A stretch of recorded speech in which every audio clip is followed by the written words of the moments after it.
Hi guys, మనమైతే మంత్రాలయంలో మొత్తం దర్శనం కంప్లీట్ చేసుకున్నాం. ఇప్పుడైతే శ్రీకాళహస్తి వెళ్ళబోతున్నాం. సో శ్రీకాళహస్తి వచ్చేసి 480 కిలోమీటర్స్ ఉంది. సో అక్కడికి రీచ్ కావడానికి నాకు తెలిసి మేబీ 2 days అవుతుంది. సో మేము ఏమనుకుంటున్నామంటే ఇక్కడ నుంచి కడప వరకు వెళ్ళి నైట్ అక్కడ స్టే చేసి మళ్ళీ రేపు మార్నింగ్ అక్కడ నుంచి స్టార్ట్ అయ్యి శ్రీకాళహస్తి చేరుకుంటాము. అక్కడికి పోయే వరకు నైట్ అవుతుంది. అక్కడ నైట్ స్టే చేసి మార్నింగ్ దర్శనం చేసుకొని అక్కడ నుంచి చెన్నై వెళ్దాం అనుకుంటున్నాం. ఈ రాయలసీమలను అయితే నీళ్ళకు మస్తు కష్టం ఉన్నట్టుంది. అన్నీ కనిపిస్తున్నాయి బిందెలు కూడా.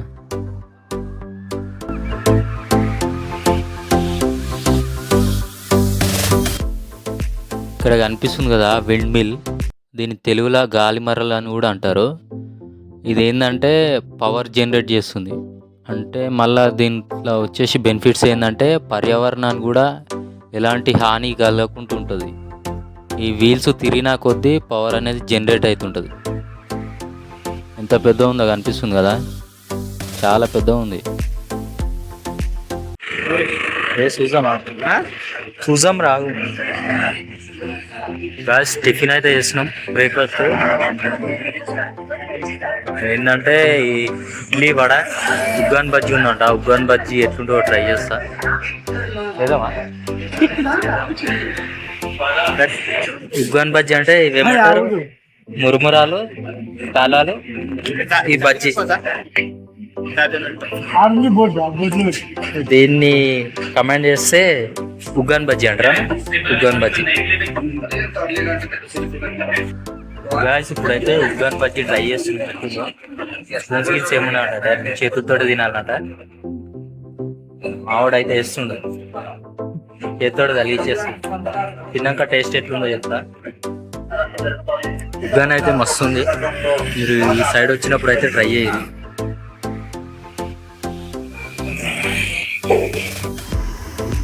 గాయస్ కనిపిస్తారు కదా మంది. ఈ మంది అంతా ఏం చేస్తారు అంటే ఈ వజ్రాలు దొరుకుతాయి అనేసి దీంతో దేవులాడుతారు. మొత్తం డిస్టిక్ వచ్చేసి అనంతపూర్ డిస్టిక్, జొన్నాడ గ్రామం. ఇక మొత్తం టిఫిన్ కట్టుకొని వచ్చి మరి దేవులాడుతారు.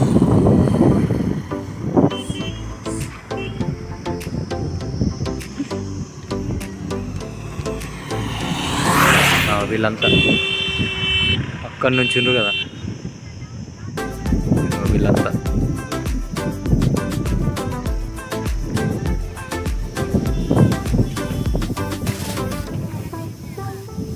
చాలా మంది, దగ్గర ఉంటుండొచ్చు ఒక 100-150 మంది.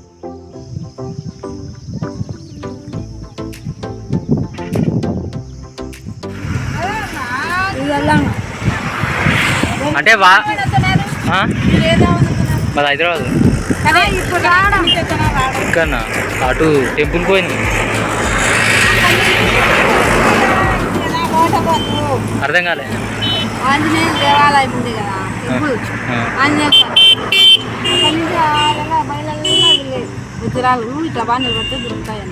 వానలు పడితే దొరుకుతాయా? ఖచ్చితంగా దొరుకుతాయి, కంపల్సరీ. ఎవరికైనా దొరికినాయి ఎక్కడ ఉన్న వాళ్ళకు? పొద్దున పోయినా అన్న అక్కడ అడుగుతుంటే ఎంత 70 లక్షలు ఒక్క వజ్రమా? నిన్న ముగ్గురికి దొరికినాయి. 75 లక్షలు మరి నిన్న ముగ్గురికి. మేము నిరుడు సంవత్సరం వచ్చినాము. నిరుడు ఇంతకుముందు ఇద్దరికి దొరికినాయి మా కళ్ళ ముందరనే. ఇప్పుడు వానలు పొలాలు దున్నినారు అడుగుతున్నాం. కొంత జనవరి ఎండలు ఒక్క రవ్వ ఉండంగానే రావాలి. ఏమనదు, సంవత్సరానికి ఖచ్చితంగా 5-6 మంది రోజుకు. అందుకే అక్కడ నుంచి చాలా మంది ఆడ కూడా ఒక్కొక్క రోజుకి వచ్చేసి ఏంది ఇంకా గుట్టల మీద నారు.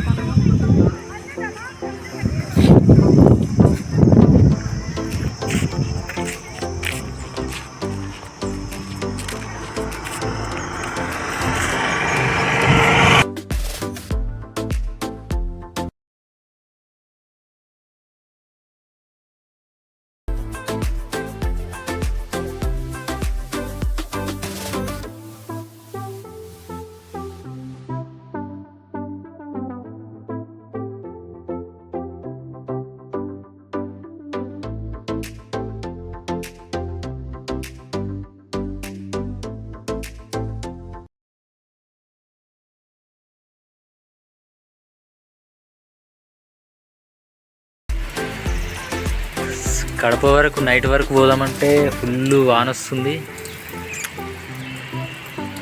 మధ్యలో ఆగినాం. ఈ వాన వెలుస్తా వెలువదా అర్థమైంది.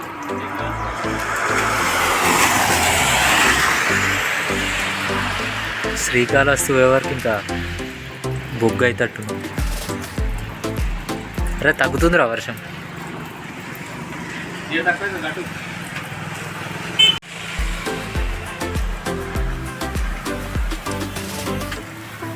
ఫుల్ వర్షం వస్తుంది.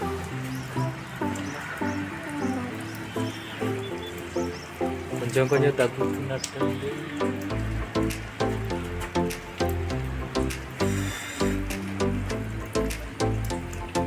పోమరా మెల్ల.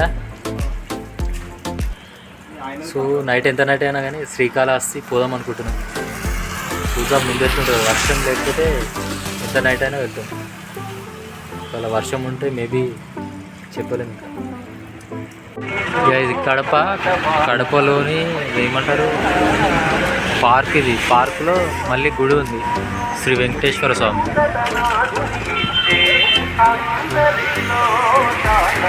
పక్కన గుడి ఉంది, గుడి అనిపిస్తుంది కదా.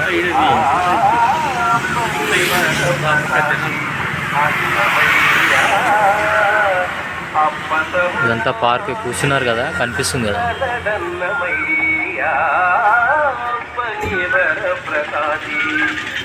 చాలా పెద్దగా ఉంది. మనమైతే కడప రీచ్ అయిపోయినాం. కడప నుంచి ఇప్పుడైతే చాయ్ తాగేసి శ్రీకాళహస్తి ఎంత నైట్ అయినా వెళ్ళిపోవాలి, లేకపోతే ఇంకా వర్షం వచ్చేలా. గాయ్స్ అయితే నైట్ వీడియో షూట్ చేద్దాం అనుకున్నా, కానీ ఫుల్ వర్షం వచ్చింది కదా.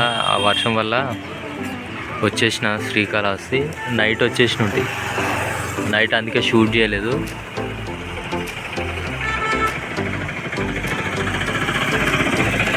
ఇంతకుముందు లేచి స్నానాలు చేసి మళ్ళీ ఇప్పుడు దర్శనానికి అయితే వెళ్తున్నాం.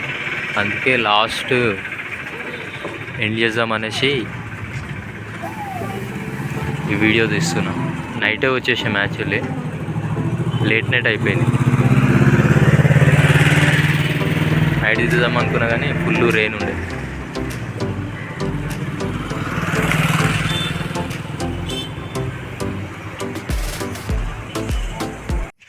భయ్యా ఇదంతా శ్రీకాళహస్తి రోడ్డు. యాక్చువల్గా లోపలికి ఫోన్ తీసుకుపోయేది ఉంటే బాగుండు. ఫోన్ తీసుకోవనియలేదు. మొత్తం మొబైల్స్ బయటనే, కానీ గేట్ దగ్గరనే చెకింగ్ చేస్తుంది.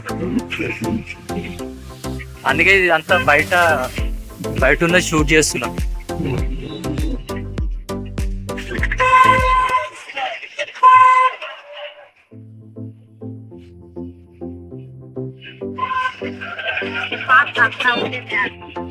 కనిపిస్తుందా పైన పార్వతీ శంకర్ పైన ఎజ్జిలా.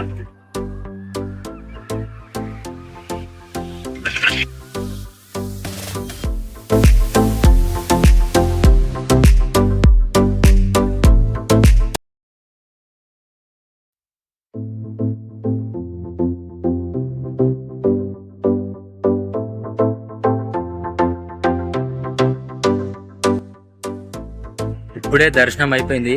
ఎట్లుందంటే గుడి అయితే మామూలుగా లేదు. లోపల ఫోన్ అలౌడ్ చేయలేదు. కాకపోతే లోపల చూస్తే సూపర్ ఉంది. దీనికి ఏమంటారు, దీనికి పనిచేసిన ఆర్కిటెక్చర్ ఎవరైతే వాళ్ళైతే సూపర్, అంతే సూపర్ ఉంది. మీరు ఎవరైనా శ్రీకాళహస్తి వస్తే కంపల్సరీ గుడికి అయితే రావాల్సిందే. ఓకేనా? బ్లాగ్ అయితే ఎండ్ చేస్తాం.